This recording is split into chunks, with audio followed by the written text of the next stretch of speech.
Hello everyone, welcome to Course Seeded. Today is the third lecture of recursion. So I gave you a question that continue with code and no repeated permutations are allowed. You can use other data types.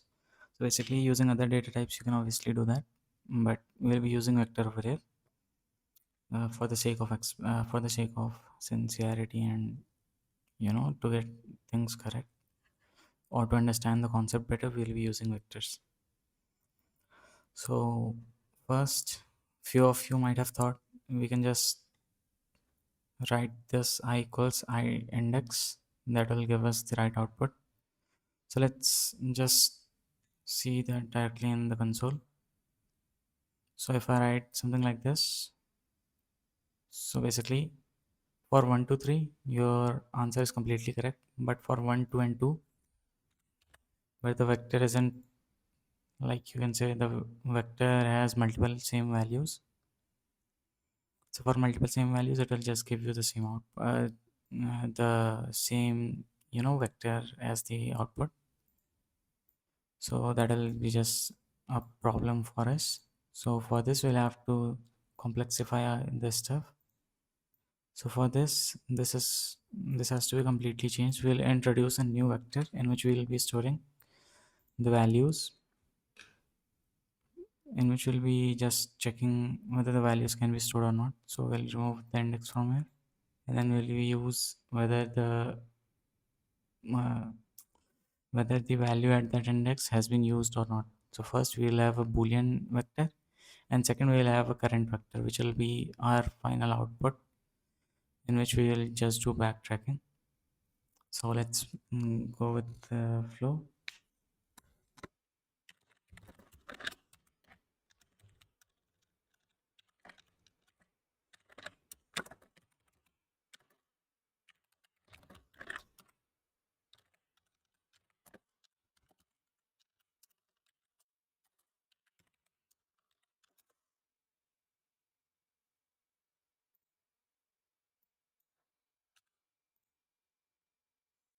Okay, so the first stuff will be same. So we'll have current dot size and all equals to nums dot v dot size. Then we'll have the loop, the same loop. So basically we won't be changing anything. We'll just change that from v to current. Okay, so let's write it down.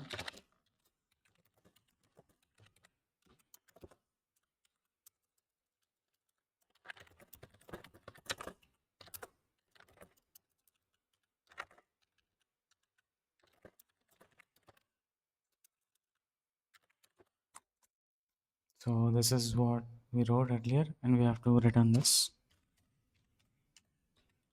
So until this, it's just the same stuff with some different vectors. Next is the most important part. So what do you think you'll be doing? Let me just go back to the writing. So basically, what will you do?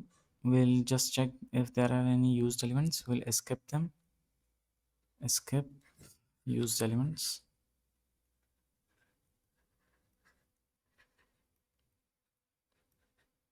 And second, so basically this just checks your permutation is right or not. And second, we'll have used I minus 1 and we'll have nums I, or you can say v. In our case we have v. In my notebook I've written nums. So basically, or you can say on from the website I'm teaching, there is written one over there. So we have used I minus 1 and I equals I minus 1. So basically we'll be starting from, okay, so we won't be starting from 1 because we have used I 2. So if this value is false, then we just go to the next part. And suppose if this is also false, then we go to this part, which is we'll be pushing the values in current state. Well, obviously you will be pushing the value in current state if it has not been already pushed in there. So basically you will be checking that using used I, and after that what you will be doing, so basically vi will be pushed, and after that you can check whether you want the backtracking. So basically you will be checking for the backtracking to basically to skip the duplicates. So basically this one skips the duplicate, so skips duplicates.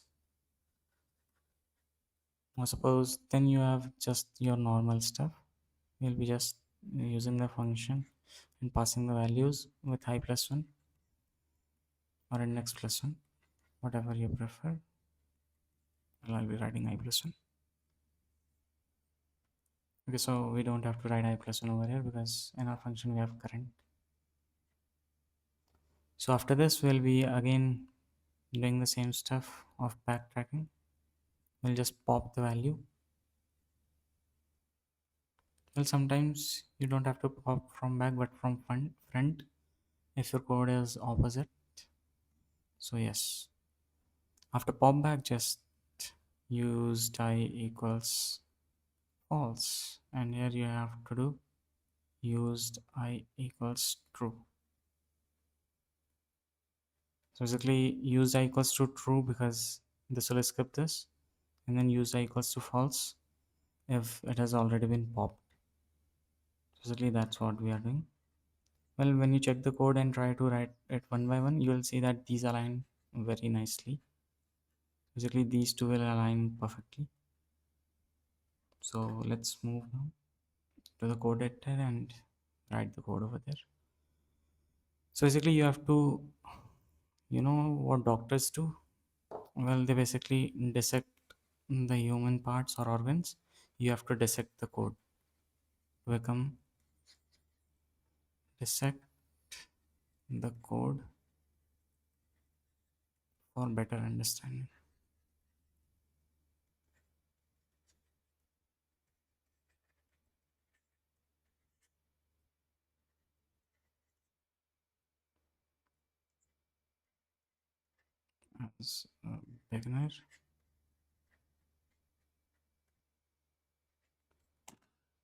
As a beginner, and even as a pro, as a pro, because dissecting is very important. Well, basically we humans have all, we have done all the things by dissecting other stuff. Anyways, let's just write the code over here.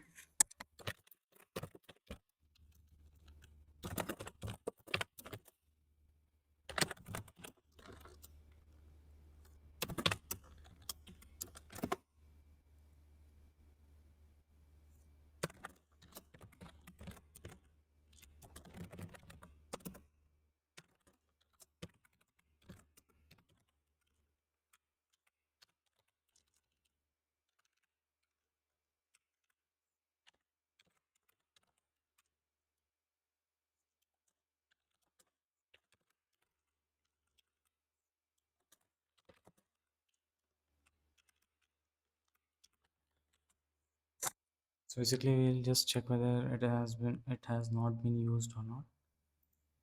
If it has been used, then there is no point in doing it. So basically we'll be choosing for not used timing as well. Now we have to, so now we have to just check whether I is greater than 0 or not. Basically we are checking this. Suppose if I gets equal to 0 or less than 0, basically in this case it won't go less than 0, but yeah, if I is equal to 0, then I minus 1 is invalid in vector, because v minus 1 is nothing, I believe. Well, you can just check by writing yourself.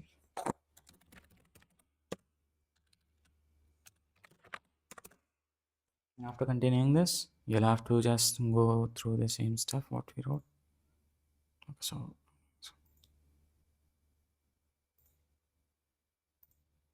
So we'll have used I minus 1.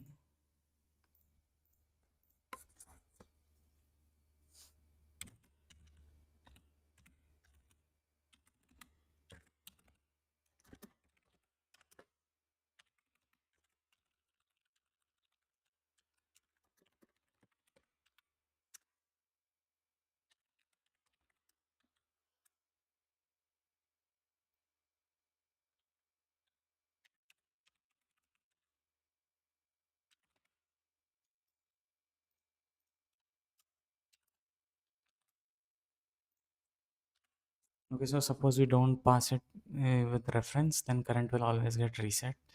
That will be a problem for us. We want used to be reset because every time we have to check whether something was used in that scenario or not. But in case of current, we have to, like, you have written over here. Okay, we haven't written yet. So we have written current dot pushback.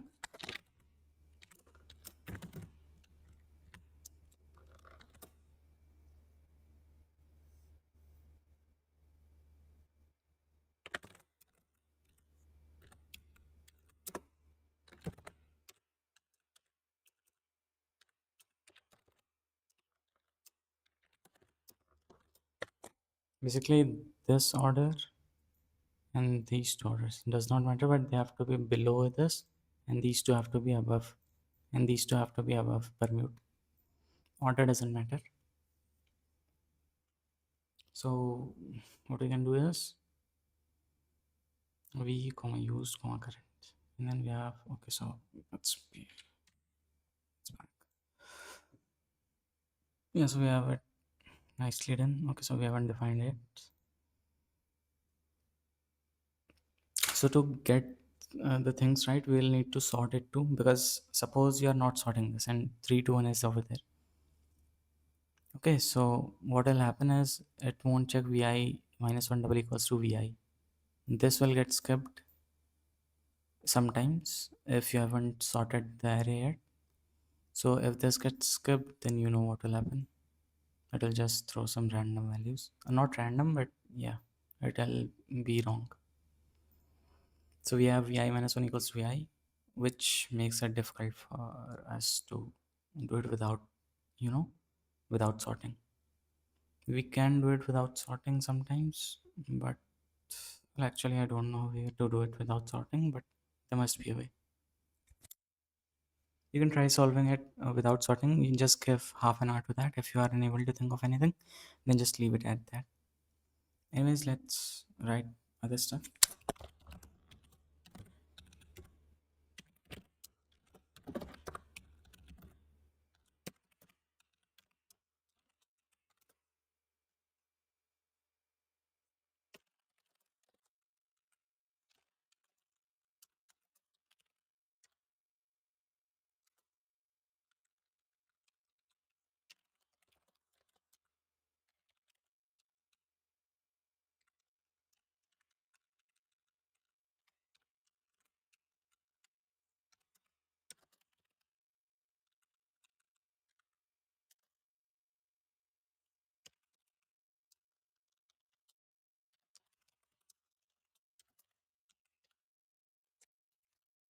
So we have v dot size equals 0, and then we have to just pass it over here. V used and current. Okay.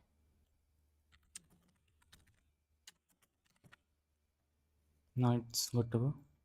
Let's see if we have correct order or not. So yes, this is the correct value. I know you are thinking that for 3 it should be 6 values, but since 2 are of the same kind, we don't need 3 values over here. Next, we can check it with 1, 2, and 3.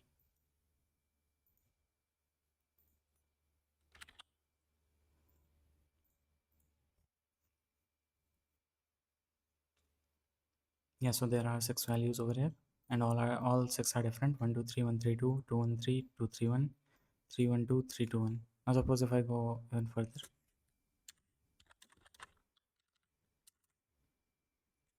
up until 4, then we'll have, let me think.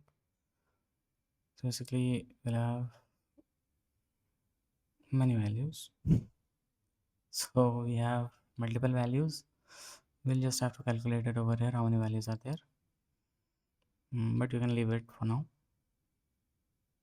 So basically you keep one fixed and then you try to rotate the others. Now suppose if I do all 2, then it should be just 4 to 6 values. Okay, 4 values, yes. So it's 4 value because we have 1 2 2 2 2, and then these two can be combined and nothing else can be done. So these two increases the values, and 1 2 can switch from here to there. One basically goes from here to there. As you can see, it's going diagonally. I mean, it's going from one index to another. Next, we have some other stuff.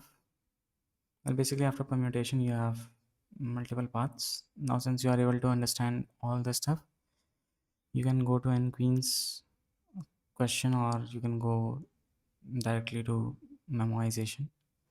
Well, basically, memoization just avoids recomputation. It basically stores, and then we have a DP. Basically, memoization is the part of DP. So for now, you have successfully completed recursion and backtracking.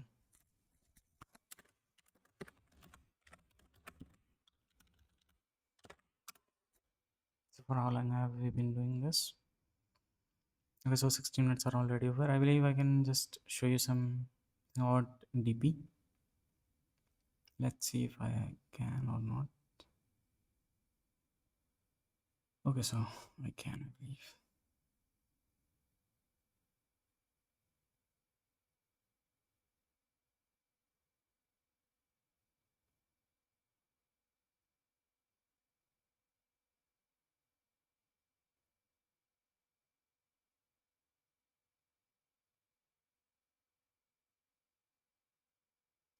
Well, let me just pause and quickly write your assignment, then I'll be back.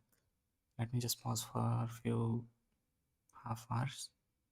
Okay, so let's move to the next topic, DP. But before that, I would like to tell you about next permutation. So basically, next permutation is just what we wrote over here. It's just basically directly tells the compiler to permute the next permutation. Basically, write the next permutation over there in V directly. So basically, it's passed by reference, just like it's passed by reference in sorting. So we have pass by reference in sorting, pass by reference in next permutation. So from here you can see that I have written this before this, because this thing directly permutes. And suppose if all the permutations are done, then it will stop after sorting. Well, sorting is necessary for this. And suppose you don't sort, then you'll have some other kinds of problem, basically logic error. So yes, we are done with permutation and recursion backtracking. Next we'll be moving to DP. So basically, what is DP? If anyone knows, then they can skip the part. But I'll be teaching multiple things on DP too, so you might not want to skip. Basically, DP is called dynamic programming. Well, it's dynamic because it's better to use this than using other stuff. So basically, when do we use DP? It's basically faster than recursion. So instead of faster than recursion. So basically, what is DP? DP is nothing but optimized recursion. Recursion equals DP. Well, you can just take some rest and then come back, because if you don't, then you might not be able to understand DP. Rest is important for the brain to reset, because this part has to be done only after you have understood recursion completely. So I would recommend taking some rest. So yes, if you are back, then we can continue. So it's faster than recursion, and optimized recursion is called DP. Next we have what it does. It actually store results. and then it reuses them. Basically what we are doing using function, like function was storing itself a value as you had integer function.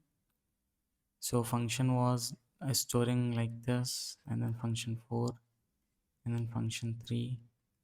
So it will just directly store, we can directly store that in a vector named dp, and then we can just, well, not here, we can just directly store that in a vector or array named dp.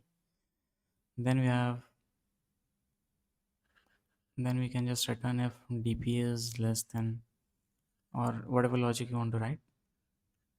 Well, most of the time we write it -1 because the options are, I mean the question is set like that that it will just perfectly fit with -1.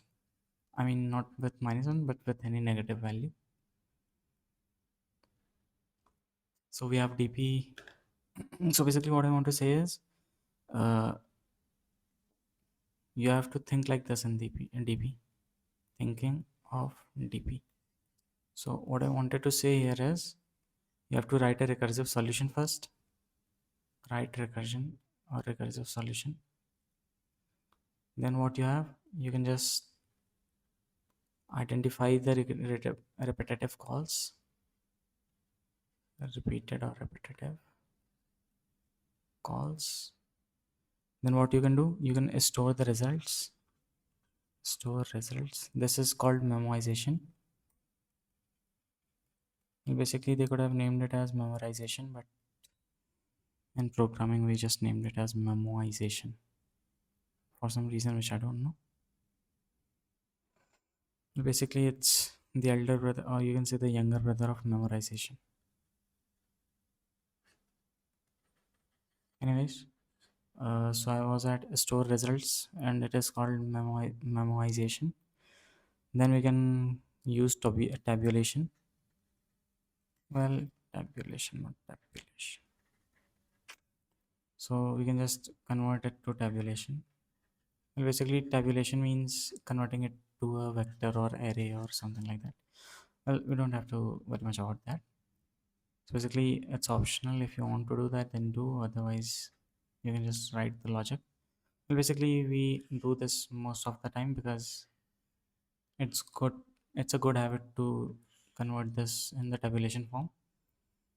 Well, because in many system design course you will see that people have started storing date and the other stuff, and they call dp for few stuff. So basically yeah, it's the good practice. Well, now what we have memoization. Memoization, it's basically top down dp. Top down dp. Basically tabulation is not what I said, I believe, but yeah, you don't have to worry much about tabulation right now. Just think about memoization as the main concept, because when I use tabulation without knowing whether I'm using it or not. So with practice you will just get used to it and you will not know the terms, but you will know what you have to do. That's what a programmer does. So you have memoization. So basically I'll give you an example with Fibonacci. So basically in Fibonacci what we did, we just wrote integer n, and then we had nothing else over here, right? And then we just did Fibonacci n minus 1 plus Fibonacci n minus 2 return. But now we'll be storing this value in a dp. So we'll be writing this in dp, vector dp. Then what we'll be doing, we will be accessing the same stuff. Well, basically conditions will be same, everything will be same, but just the only logic that will change is dpn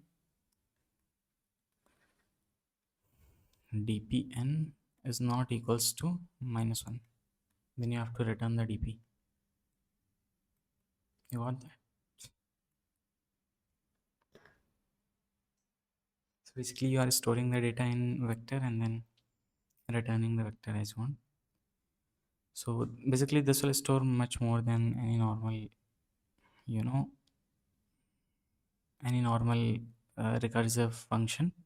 Because recursive function, if you don't write anything to store, then it will not store anything, and you just wrote something to store, and plus you just added a condition, added one more condition that if it is not equal to -1, then we can return the DP, which will solve our problem of going continuously for the search. So basically this optimizes very much.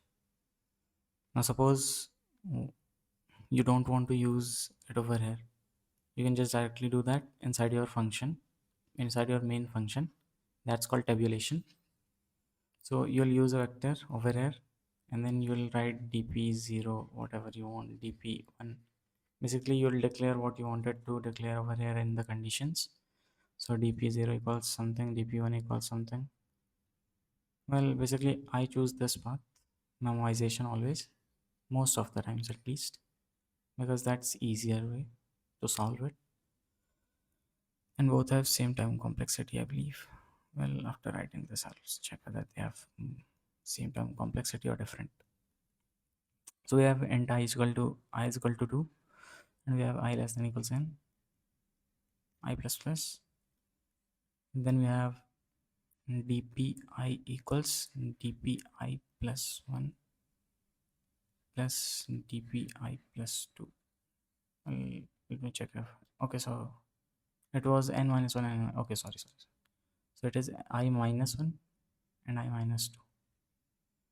Well, so we start from 2 because I minus 2 is stored over here, not here, but over here.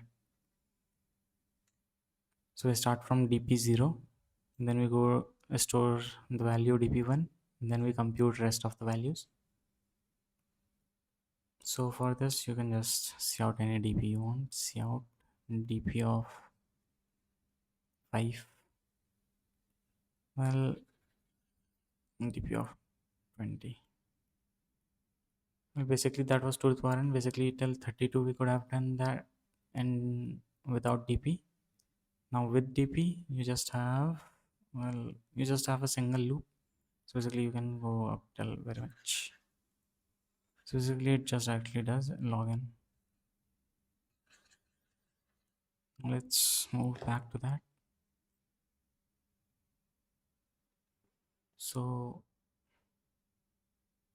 where was I? So yeah, over here. So we'll be first writing the recursive function, then we'll be writing dp, then we'll be next writing the tabulation. Basically we'll be writing memoization, then we'll be writing tabulation. Now let me first write and then I'll explain it to you what's happening.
Suppose you are not able to understand anything, you can write that in the comment and I'll be explaining it over there. And if we are still not able to understand, then I'll be explaining that in the next lecture, whichever I'll be uploading, or I'll be basically doing some doubt clearing sessions in which I'll be explaining in which I'll be explaining you about your doubts. So don't worry much. I'll be taking some doubt clearing sessions later live on YT. So yes, now let me first write the code and then we can just move to the next part.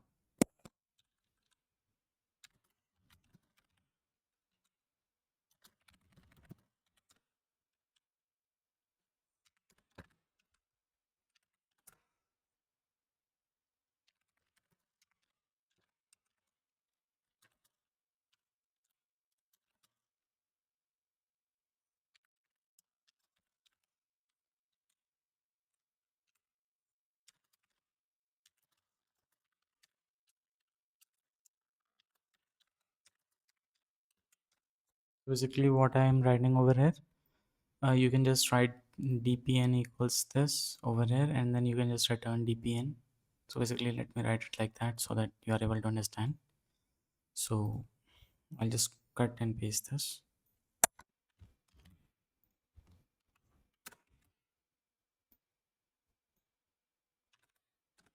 This will give us the same output.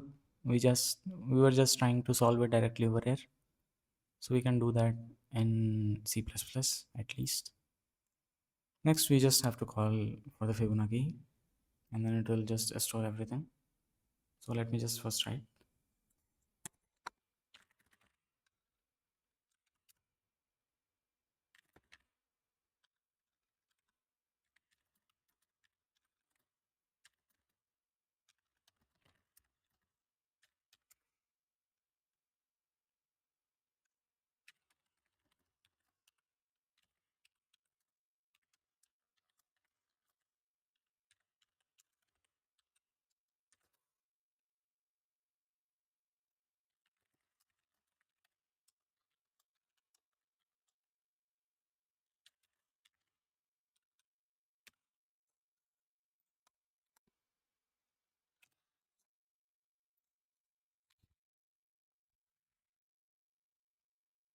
So this was 50. Okay, so we have to find the Fibonacci. So let's take some smaller Fibonacci. So for 3, you'll have 2. Yes, so 2 was the output. So I see out this directly, but you can just write it like this because it's returning a DP. And then you can just see out whatever you want. So basically, this won't see out anything. This will just store the values in DP. Then from here, well, first let me compute this for 10,000. Not for 10,000. For 100,000. Yeah, this looks good. So basically, it will. Okay, so it won't be computing that much. Okay, so it computed. Yeah, basically, it's order of n, so it will compute. So n 1, 2, 3, 4, 5, 6, 7. Okay, so this was also computed. So we will just write. So, but the answer will be wrong for this because I believe what you can say is basically if you see the logic behind Fibonacci, it is 0, 1, 1, and then 2. So basically, third was 2, 2 was 1, and first was 1, and 0th was 0. And fourth, you'll have 2 plus 1, 3, and then fifth, you'll have 3 times 2, which is 5. So basically, it will just keep increasing 5, 3, 8. And at 10,000, I believe it will go to long. Sorry, not at 10,000, but at 10 power 6 or 7, maybe. So we'll be just printing the output of 1000, and you can just check whether 1000 Fibonacci series is that or not. So let's just compute it over here.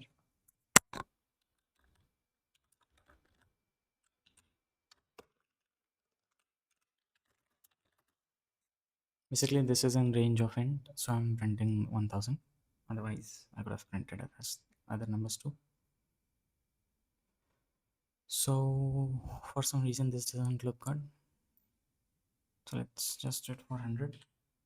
Maybe this is the output. I don't know what this what 10 thousandth Fibonacci is.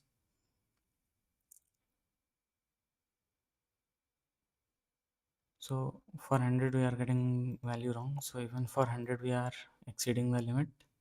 So basically let me just change this to long.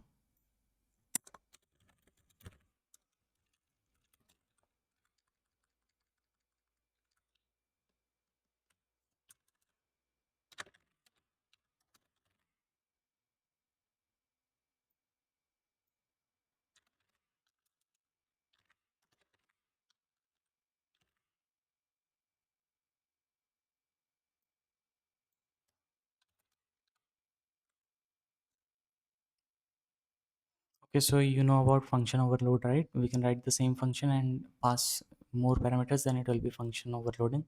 So we can just do this. I've already taught you this in 10th lecture.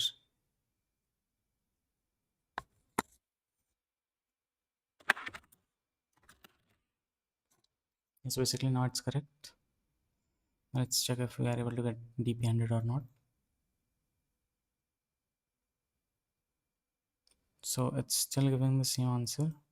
For some reason we are getting negative answer. Well, let's check for 3 first. Then we'll be checking for our known numbers. Okay, so it's correct. So for 20th number we'll be getting, well, first let me check the DP of 100, then sorry, not DP of 100, Fibonacci series 100 number.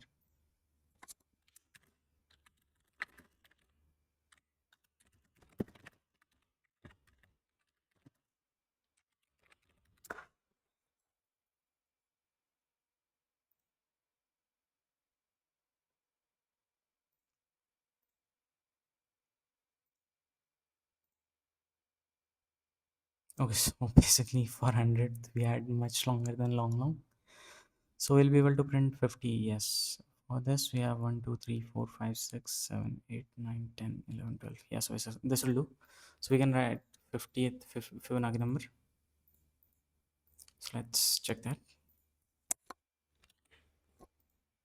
So basically I shouldn't have computed this for this much. We can just leave it at 55.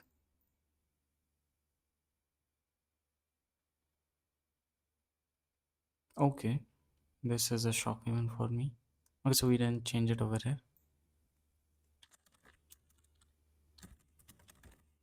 So basically long and we had to do. Well, I'll be telling you that we can define long as LL, or using LL equals long. So okay, so what's happening? And then we are getting,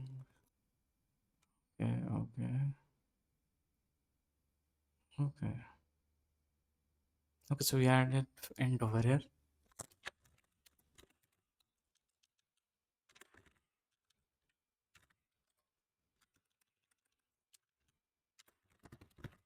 So basically you can have what do we say? You can have Fibonacci, sorry, this n as integer, I believe, but you can't have this as integer. Well, it's basically a good practice to use everything as long, so it's not a problem, because the more it stores the better it becomes. Yeah, so this is the correct number. Let's recheck this.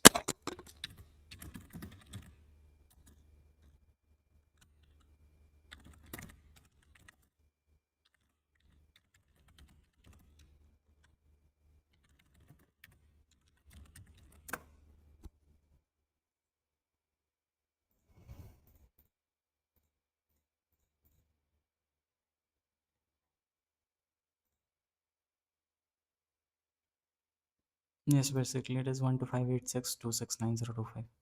12586269025. Yes, so this was the number. So we learned basics of DP currently, and we have recursion over here. So next we have some other stuff which you can perform. So I haven't taught you about tabulation yet. Actually, I have taught you about a tabulation, but we haven't implemented that over here. So I'll be implementing that in another DP, which will be called DP2. And suppose you write over here Fibonacci only n, then you will get time limit exceeded, because 2 to the power 1055 is too much for any compiler, and we can just print this. Well, why? Because recursion is basically slower than DP, much slower than DP. In many of the cases, it's very, very slow. And in some cases, we can't optimize, so they are just equal. Time limit exceeded, as you can see. So it all depends on you whether you want you want to apply DP or recursion. So basically, in contests, if you see the limit as 20 or 10, you can apply recursion. Well, basically, keep it safe. You can actually find how much you need. For 10 to the power 7, we have 2 to the power 32, right? Yeah, so basically you can have up until 32, 2 to the power 32. So basically you can have till 31, and then afterwards it will start giving you some problem, or maybe 30. I mean, I don't know the range, but yes, you can find that range online. So we have to do tabulation now. So let's declare another DP.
Let's see if it is same.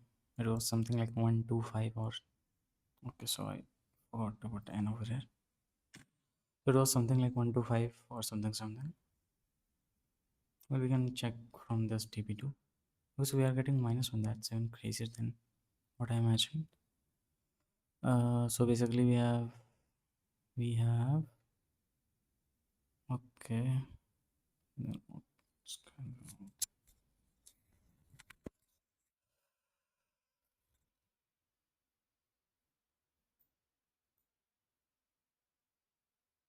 Well, how are we getting this wrong? So basically we are doing everything right. And suppose even if I do equals n, that won't change anything. And then we have DP 250 and DP2 was okay. So I changed everything in DP instead of DP2. So we just had some error, logic error, you can say. So yes, this is what we are getting, and this is correct, I believe. Next we have, well, this is first time me getting so many errors, that two logic errors. So yeah, we have to like sleep for today. So actually I have to go to sleep now. So I'll be ending the session for today. Thank you everyone. Thank you. Thanks a lot.